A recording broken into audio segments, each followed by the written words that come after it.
What does it feel like for you to sit here and know that it's Conor McGregor fight week? I felt the same, Before you came, I had to do the little media scrum. And I thought, everybody's like, bro, 13 years. Like, did you ever think Conor McGregor fight was going to happen? I was like, yeah, I thought it was going to happen, but like 5 years ago, you know what I mean? Like, especially after that horrible leg break and him coming back. But it just proves that he's a fighter, man. You can't get rid of fighters for some reason. But that fighting spirit in you is just always there. And I'm blessed with the opportunity to be able to right a wrong. Actually, we're 0-0, In his way, the way that he made the rules he made up in Conor way, he said he don't count decisions as wins. So at the end of the day, brother, this shouldn't be a 2. It should be just a number 1. And Saturday night I go out there and get 1-0 against the guy. What about you though? You use that line against him, which is great, that he only counts finishes. Yeah. What about you? Do you feel like you're down 1 on this guy? I mean, when you go to the record books and you go and see the record books, I'm gonna have an L on my name with him, in that versus column. So at the end of the day, it is. But it's Conor McGregor. He said what he says, so that's cool. That's cool. I like those rules. Those rules is good. I don't know how much you're gonna want to talk about this or reminisce on it, but for me, it is kind of fun because there's a little bit of a science to getting the big fight and to throwing out things out there. And I think back on you going to Dublin, and I think back on the Jameson tour. Yeah. I think back on even the moment in Abu Dhabi with the skateboard and you're riding in the parking lot. Yeah. Is it kind of like the build up to this, like everything that sort of went into it, and you wanted it, right? And like there were times where you were actively kind of throwing out a little bait for him. I feel like. Does that make it fun, like this build up to it, knowing that there's a history here? I feel like between. For sure. There's not only history with us in the octagon, but outside. We did that. We did a little fun poking the bear at different times. That we thought was cool, and we went to Ireland. We did what we did, but the biggest one had to be that skateboard one, bro. That meme is still going on, bro. I swear people are like trying to say Simpsons freaking made that happen or something. So at the end of the day, that's the funniest moment for sure. Well, and what's also wild about this is that there were so many different times I felt like it could have happened. I was not expecting it now. Oh, exactly, right. I'm pretty sure me and you are on the same page talking about this. If you told me after my last fight that I'm fighting Conor McGregor for the next one, I'd tell you you're crazy, bro. What the hell are you thinking? But UFC gonna do what the UFC gonna do, So at the end of the day, we're here. Huge fight, Vegas. Then, every time Conor McGregor's name is mixed in mixed martial arts in a good way, it's always great and huge for the sport. He did a lot of. You got to give the man his flowers. He did a lot of great things for the sport. He did a lot of big things for the sport. So at the end of the day, he always got my respect in that sense. But the sad thing is that he has to see me come July 11th, and I'm the one, welcoming him back to the octagon. So I'm excited. How did it happen for you? Like, what was the phone call? What was like hey man, they want you to put you in there with Conor on the next one? I mean, we kind of got, it's like, throughout the years you kind of hear like, hey, maybe Conor, and there's no difference. The last fight was like maybe Conor, and I was like, yeah, okay, UFC Conor, maybe Conor, yeah, we see what happens. And then I was on vacation and I opened up a email because I had a UFC contract. What the hell is this? I got the contract before even Tim called me after me seeing. He's like, "You check your email?" I was like, "Yeah, check my email. What the hell is that?" And it was, to fight Conor McGregor, and it was crazy. And we're here now, So we're days away, and still when you see the contract, with what happened, a lot of people give him a hard time because the last fight with Chandler didn't go through and whatever. So I was just, kind of when you got that much, when you did what he did. You got that much in the bank. Who knows what happens? But we're here now, and I'm excited. Are you kind of surprised he's still fighting based on what you just said? When you got all that in the bank, and are you a little surprised he's still here? Yeah, but then it proves, and he says it. Even he says it. Even having all the money, doing all this, doing whatever you want to do, you kind of lose yourself sometimes. And I feel like. From what I'm picking up from the way he's talking in his interviews and his recent interviews is that he's a fighter, man. That's what he is, and he wants everybody to be reminded. And, a lot of people keep talking about his 5-year layoff and blah, blah, blah. I'm like, bro, that's 5 years of just healing and getting better. And everybody's like, oh, the lifestyle he's living. Yeah, we did see what the media showed us in his lifestyle, right? But we don't really know what's going on. He could be like, you know, like I can almost relate just because I'm not doing nothing crazy. But I'm a streamer, right? I play video games. I play video games for 2 to 3 hours out of the day. People are harassing me on stream. What the hell? You got a big fight. You're not locked in and blah, blah, blah, this and that. And then it was even more worse after the last fight because the last fight, the fight happened or whatever, and like people was harassing me before, and then they came back and like, yeah, I told you, see. I'm like, bro, it's 2 to 3 hours out of my day. I'm training. I'm training other stuff, doing family stuff. Like there's a lot of time in the day, so I'm getting ready for a dangerous Conor McGregor come July 11th. The best Conor McGregor, because I don't want to hear none of this 5-year layoff when I go out there and get the job done. You're going to hear it, though. Yeah, for sure, but it is what it is, you know. A lot of people are saying, oh, this doesn't mean nothing. He's going to dog walk you, so the beautiful thing is we get to find out Saturday night. Is that a hard thing to ignore? Because it is, man. And I got to admit, Max, like even myself, I can say things like Conor's always dangerous. He knows how to perform. But coming back from 5 years to fight Max Holloway is just too tough. You know, it's just too hard of a thing to do. Like for you being Max Holloway and knowing that that's the narrative, like is that tough to ignore? And is it on your radar? Like, not at all, not really. Because I put myself in his shoe, right? If I was coming back after a 5-year, I know we're different people, completely different people, but my mindset is if I'm coming back out of a 5-year and I'm finding somebody really dangerous that I know can hurt me or whatever it is, you know. And then I also see people talking about he picked this fight for a reason because of the last fight, what happening, you know. He kind of alluded to it, talking about, you know, are you okay? In the me and the Joe Rogan sit down, he's like, you okay? How's the body? And stuff. Like he know what he's doing, you know. So at the end of the day, I'm getting ready. Like I said, I'm getting ready for a dangerous. If I took 5 years off and I wanted to come back, I would not be an idiot about it. With Conor McGregor being who Conor McGregor is, I think so. He don't want to lose face of anything. So I think so. He's doing the right things, and I'm getting ready for the best Conor McGregor that we've seen in years. Yeah, I mean, he is obviously a very smart guy, especially during his come up. We all gave him credit, and I think it was a real thing that he knew how to get in people's heads. He knew how to do psychological warfare. Yeah.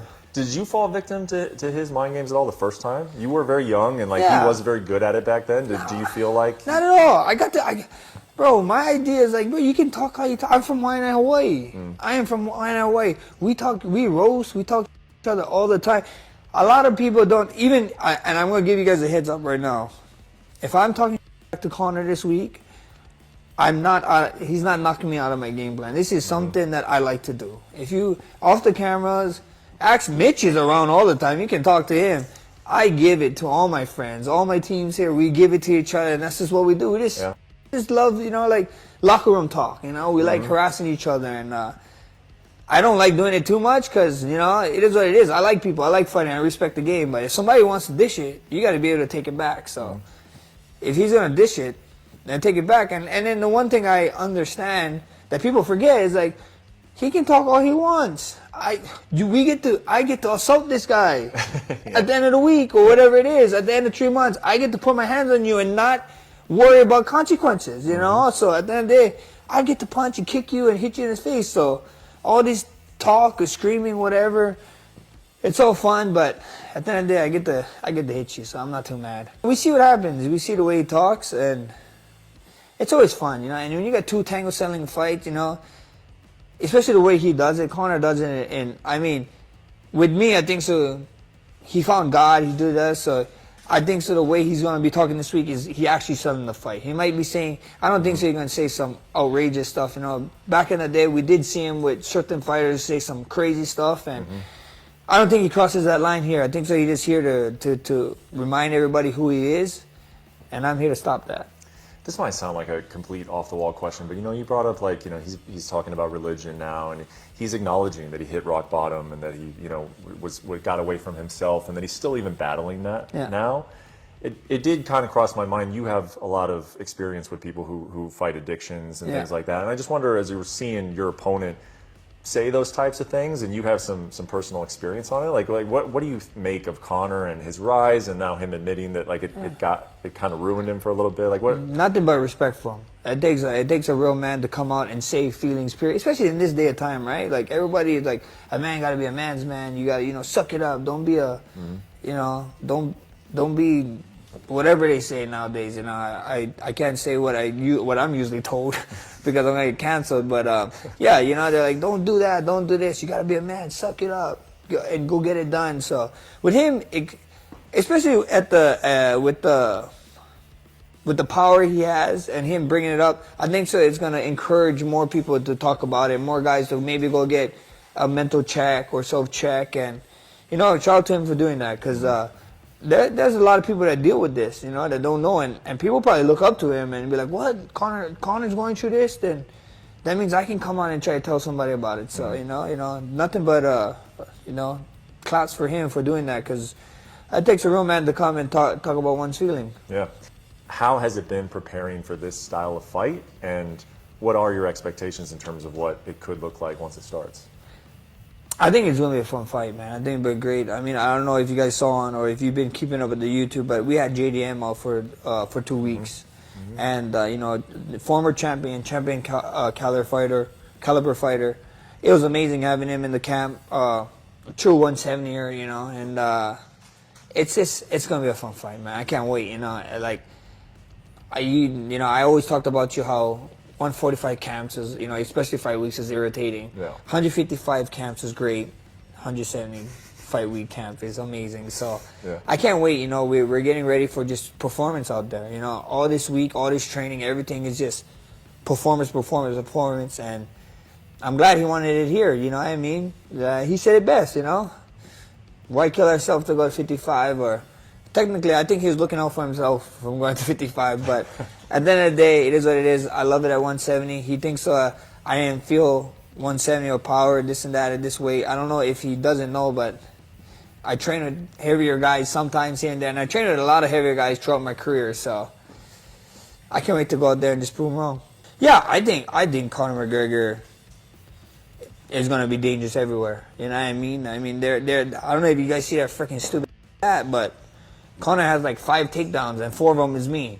So it's not only his left hand. He might in his back pocket think, I can wrestle this guy maybe, you know. Yeah. And then everybody keep talking about his leg, but I think Conor kicks. You know what I mean? So at the end of the day, there's a lot more than just his left hand, you know. And if Conor's thinking only his left hand, then he's already behind in the fight. So I think so. We're gonna see a very dangerous mixed martial artist Conor. We're gonna see boxing, kicks. You might even see wrestling, bro. Who knows, you know?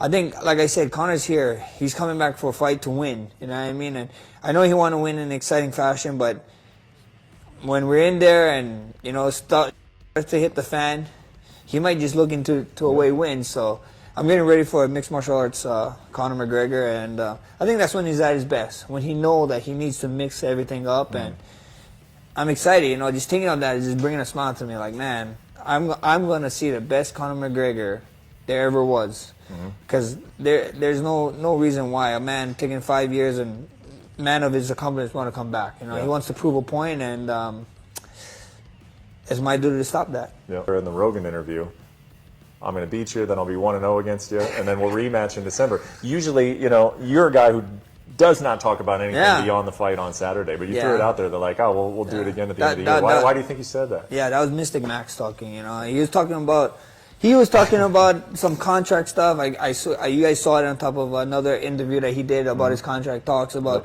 how he want to wait a year. But I told him, don't need to worry, bro. You know what I mean? I got you. I go out there. I would do something exciting. I got you. You get to get your get back, or try to get your get back on me in December. You know, that'd be a perfect world. I think UFC. To me, UFC is crazy. I think this fight should have been at Allegiant Stadium. You know, every time that we fought, or every time I was bringing him up, I was like, bro, we need to go to Allegiant Stadium. But I know Dana White hates stadium shows. That's why. So that's whatever. But bro, I go out there. I get my hand raised in crazy fashion. You know, poke the bear a little bit more. Poke Dana White. Allegiant Stadium. In December, that would be great, and that would be hell of a year. That would be hell of a year, you know, especially with the way the year started for me. So life be good. By the way, before we wrap up, very, very fun career, very long career. Like we've already just said, we were like kids when we started doing this, both of us. Yeah. Where are you at with your career? You know, like what stage of your career are you in? Are you like, not that you're even close to the end, but are you thinking about the end? Do you feel like it's like this is finite? You know? Yeah, we see what happens. You know, we see what happens. I couldn't tell you right now. You know, right now I just think a fight. I really want to edge my name in the record books of being a double champ, bro. I really want that. I really want that. And if the opportunity presents itself, or a road to it, that's what I want to do, you know. But first things first is Conor McGregor, and then we'll go from there. You know, I'm turning 35, I think, the end of this year.